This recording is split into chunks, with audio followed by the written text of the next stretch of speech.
চুয়াডাঙ্গার ঠাকুরপুর সীমান্ত থেকে উদ্ধার হওয়া বিপন্ন প্রজাতির 4টি মদনটাক পাখি সুন্দরবনে অবমুক্ত করা হয়েছে।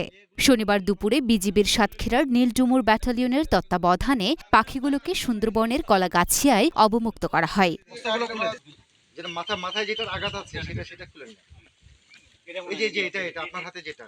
বিজিবির নীলডুমুর ব্যাটালিয়নের অধিনায়ক লেফটেন্যান্ট কর্নেল সানবির হাসান জানান, গত 31শে জুলাই রাতে চুয়াডাঙ্গা ঠাকুরপুর সীমান্ত এলাকা থেকে 4টি বিরল প্রজাতির মদনটাক পাখি উদ্ধার করা হয়। পাখিগুলোকে সুন্দরবনে ছেড়ে দেওয়া হয়েছে।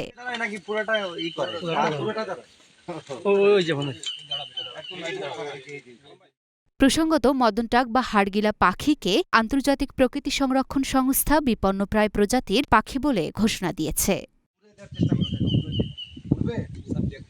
Luna Afroz Nipa, Dhaka post.